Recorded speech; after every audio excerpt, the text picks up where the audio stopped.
Joined now by Joe Sacco. And Joe, 7-2 since you took over this team. Great win yesterday over Philadelphia. Down 2 goals in the third period.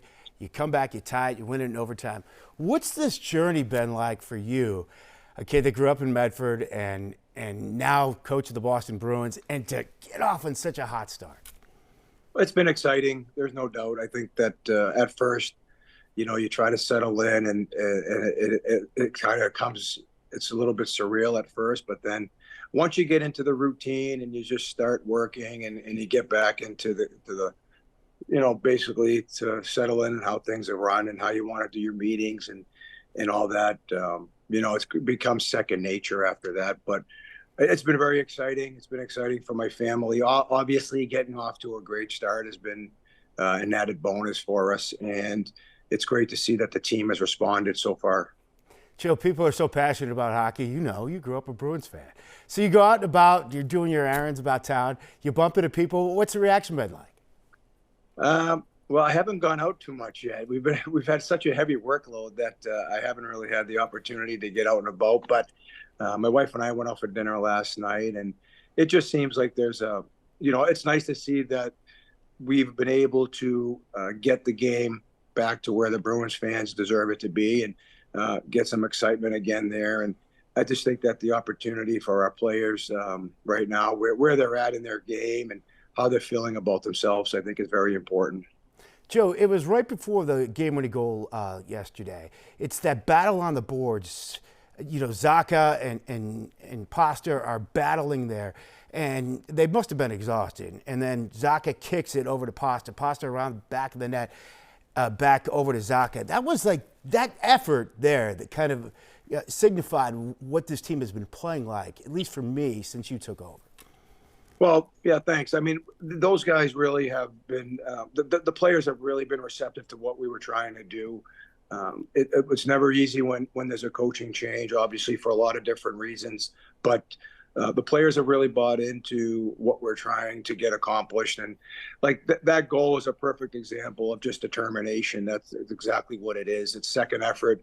This league is a second effort league. And we obviously, Pav and Pasta have had a little bit of chemistry in that overtime. I think that's the second overtime goal they scored in the last few games.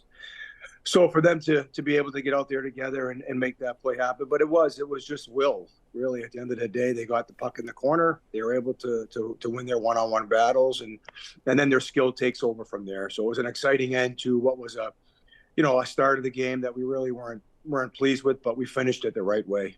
Joe, last time you were head coach was back in Colorado, and it was not far removed from your playing days. And now, 15 years later, I'm roughly the same age. I'm so much different than I was in my late 30s. How are you different now than the last time you were head coach with the Avalanche? Well, I think you learn from your experiences, number one. And I was, I think, 39 or 40 years old when I got my first head coaching job with Colorado. So like you said, I was only five or 6 years removed from playing. But I just think the biggest thing is you're more comfortable in your own skin as well. I think that's the most important thing. When you're young, you're trying to maybe, you're trying to show the players or the team that, you have all this knowledge and everything. And sometimes you forget about, that just being the person that you are. And I think that's the one thing that I wanted to make sure that if there was ever an opportunity that came around again, that, it started with relationships with the players. And I've been here 10 years, so I've already been able to build those relationships with the players. But I just think it's being more comfortable in your own skin, being who you are, and let the players see that.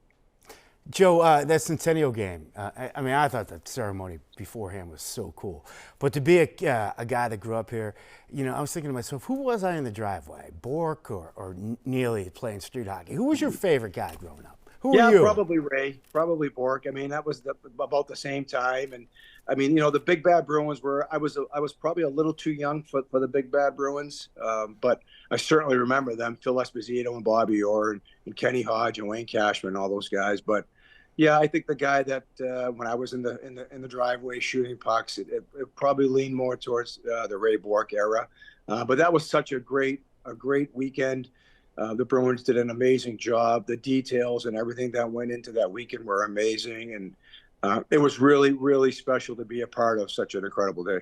Now, Joe, when you were coaching out in Colorado, were you from Medford, Massachusetts? And now are you from Meffa? Yeah, back to the roots, right? You can say Meffa and everybody knows what you mean?